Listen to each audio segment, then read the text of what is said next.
Hello and welcome to another video review. This is Chivalry Medieval Warfare for PC, Xbox 360, and PlayStation 3. This review is coming to you courtesy of Grayson L. He sent me this, so thank you, it is greatly appreciated. This is a first-person action game by Torn Banner Studios. It was first released for PC in October of 2012 and finally saw release on Xbox 360 in December of last year, and we'll see release on PlayStation 3 on February 10th of this year. And it's kind of an interesting game because you think about first-person action games or first-person shooters, and you don't really think about medieval combat. And this is one of those very few games that actually tries to go into that particular realm. It's also kind of interesting that this is actually the follow-up to the Age of Chivalry mod for Half-Life 2. If you ever played that, you know that it was pretty clunky, but it was a very cool idea, where it was just first-person medieval combat, and it had a variety of game modes available. And it was actually pretty fun despite its problems, which were mostly technical issues with the source engine. But this time around, it's no longer a mod, it's a full standalone game based on Unreal Engine 3. So the ultimate question here is, how did they manage to pull this thing off? Did it work really well and actually deliver a very satisfying medieval combat experience? Or did it do something else entirely? Well, before we really get into the meat of the game, let's first talk about the presentation, which is not particularly impressive. But then again, this is an indie project working on a fairly limited budget. It was kickstarted, and they didn't really go wildly over their goal. So it stands to reason that they would cut back on the presentation in order to deliver more in the gameplay side of things, at least one would hope. But it does leave its mark. Even though this game actually doesn't look bad by any stretch of the imagination, it does have very clunky animations that are sluggish and not particularly impressive. The thing is, they're deliberately so, and I'll get to that more when I get to the gameplay, but suffice to say, even though they look pretty poor, they do serve a purpose. And the rest of the game actually looks fine for the most part. You've got some pretty decent texture work, although some of it's fairly low res. You've got mostly very good modeling, in fact, and the environments are absolutely packed with detail, so they did a very good job with that. Of course, don't take the video footage that you're seeing here for what I'm saying. I actually don't record this thing at max settings because if I actually crank the visual settings up, it tanks my frame rate. So if you're on a more powerful system, you can get the full visual effect on there without any significant problems with frame rate. But I did notice some severe issues when I tried to turn them up, certain features in particular. But by and large, it runs at 60 frames per second, or at least close to it. At least now that I've lowered the settings down to about medium or so. So that's what you're seeing here. But even then, it still looks pretty good despite the downgrade in visual quality. I did turn the textures all the way up, so that probably helps. But I digress. There's also the sound design to talk about. And this is also pretty well done for the most part. They have some very, very nice sound effects in particular with the effects of when you actually smash your enemies with maces and axes and swords and whatever you're actually hitting them with. And there's these just incredibly satisfying, disgusting noises where you're just slicing enemies' limbs off and things like that. They're making these horrible kind of gut-wrenching noises, and so that all lends to some incredibly satisfying melee combat sounds. And they've just done a phenomenal job with the sounds of combat in general.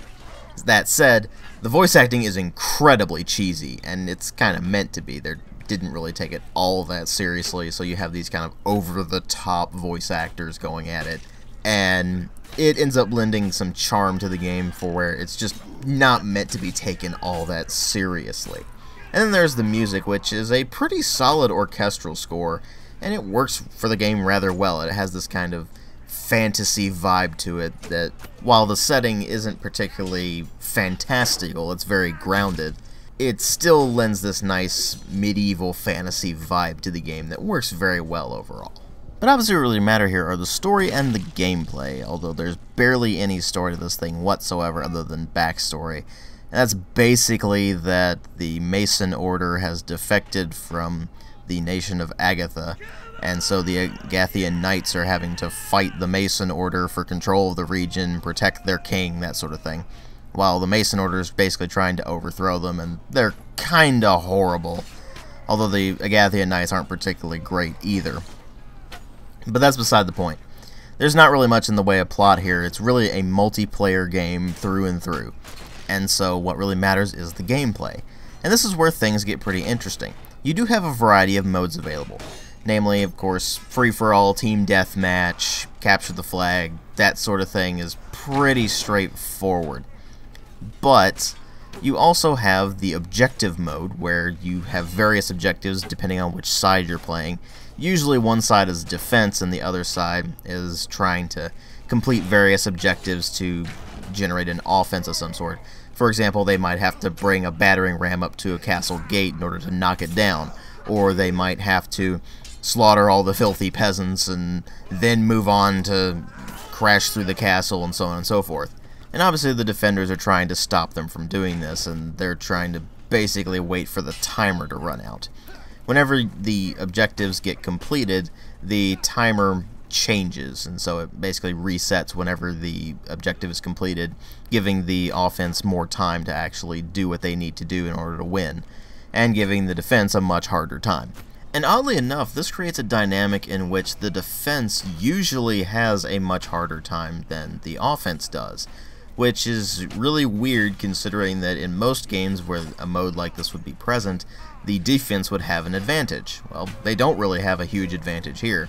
It's mostly that they have better positions to rain arrows down on their opponents from, and that's kinda it. There's also some other modes available, like King of the Hill and Last Team Standing, which is basically Counter-Strike style mode, where it's basically just a team deathmatch, only you don't have a respawn. So it's a round-based mode, and you fight until there's only one left of an enemy team, and you manage to take that guy out, you've won the round, so on and so forth. The most common modes you'll run into are, of course, Last Team Standing, Team Deathmatch, and the Objective mode.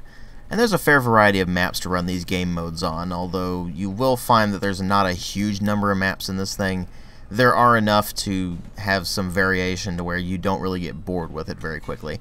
And most of the maps are actually very well designed for the most part, and they work very well. They have very clear lines where you can actually run in or sneak around the enemy, and so on and so forth. But what really steals the show here is, of course, the combat itself.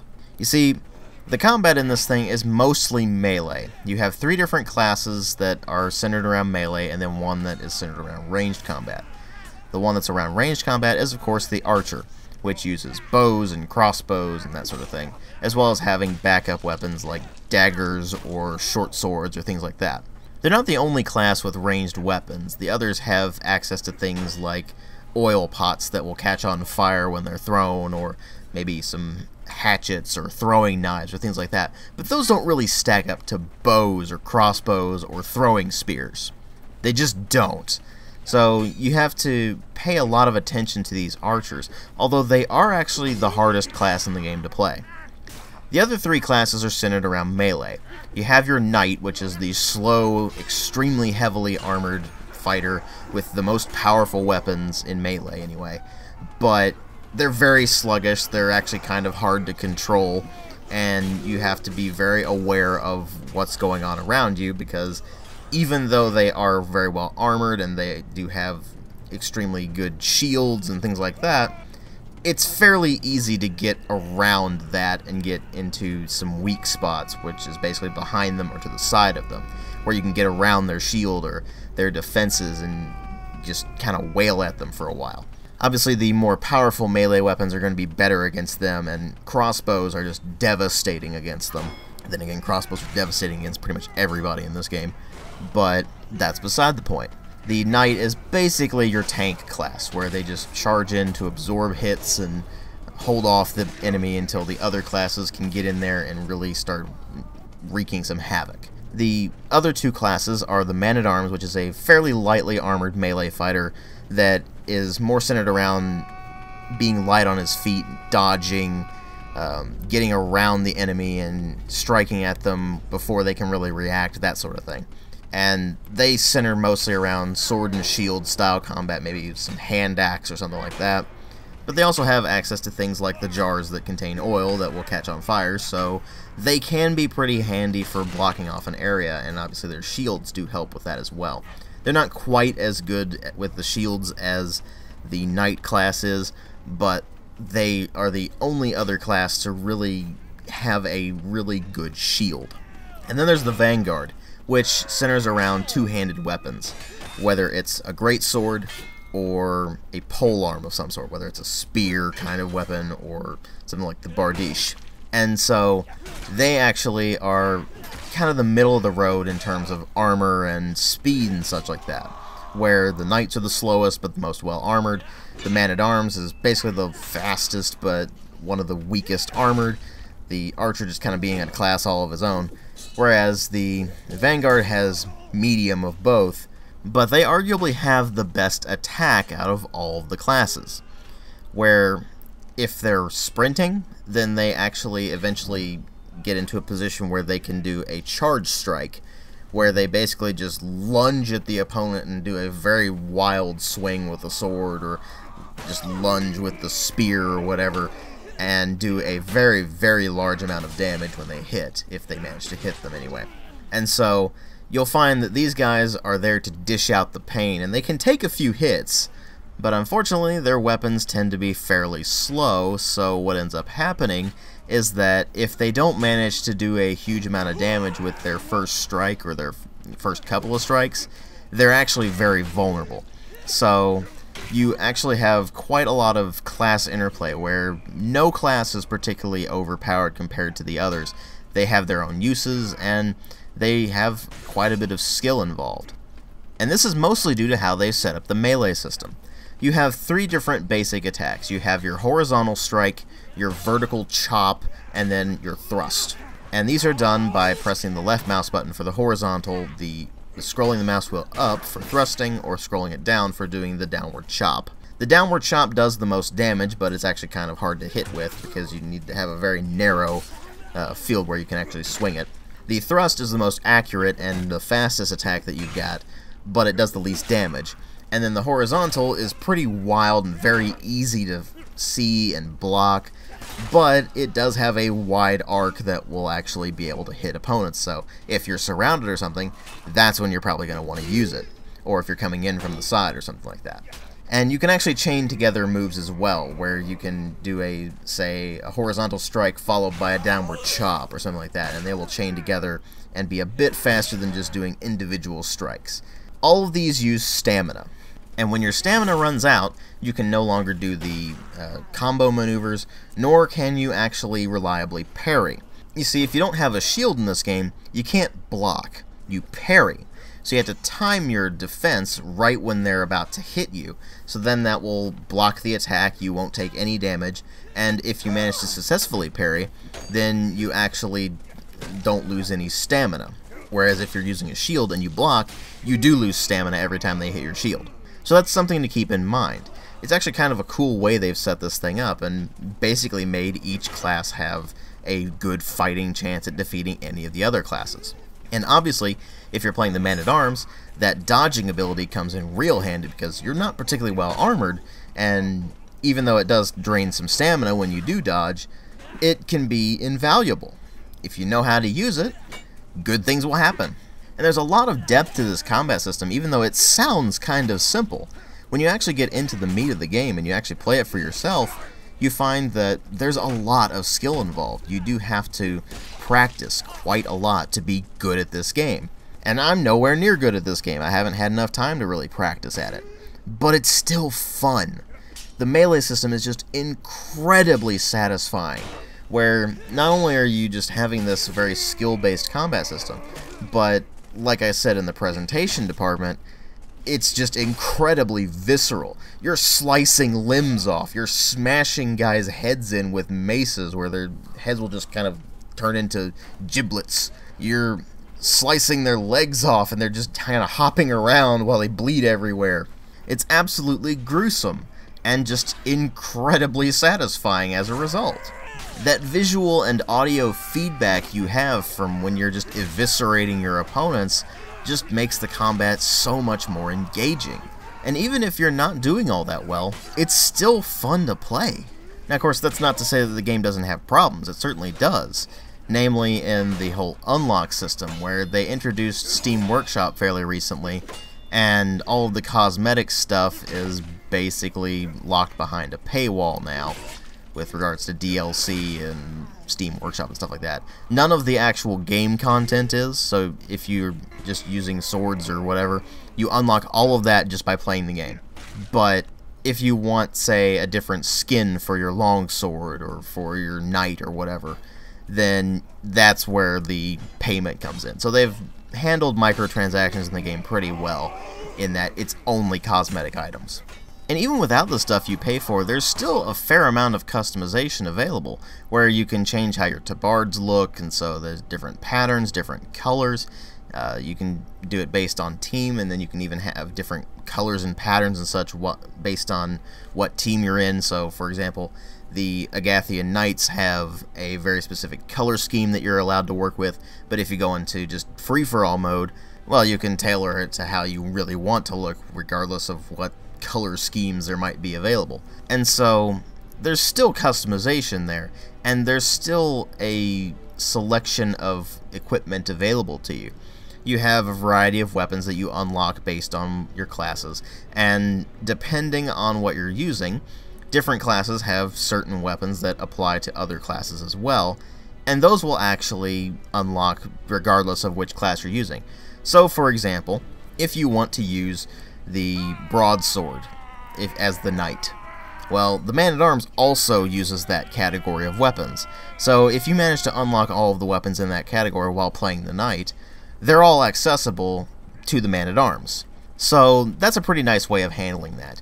And obviously, weapons that are specific to a certain class are going to be a bit more frustrating to unlock, because you do have to play as that class quite a lot in order to unlock them. Because the way you unlock them is basically by getting a lot of kills with that category of weapon. So it does take quite a long time to actually unlock the weapons in this game.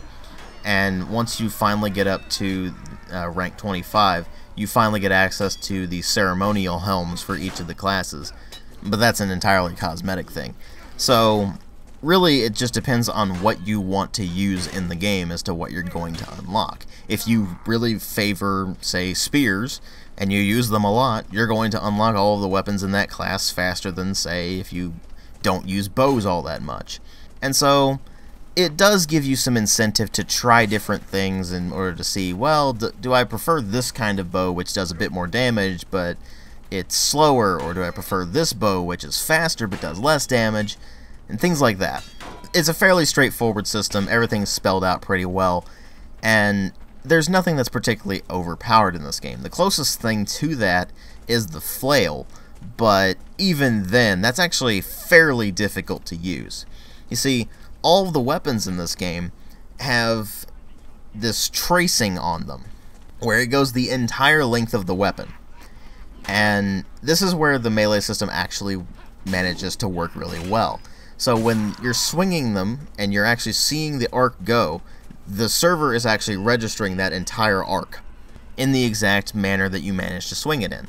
So what you see here is basically what you get, and that makes things so much better. You can easily defend against just about anything in this game, except for ranged attacks, but even then, you pretty much expect that going into it.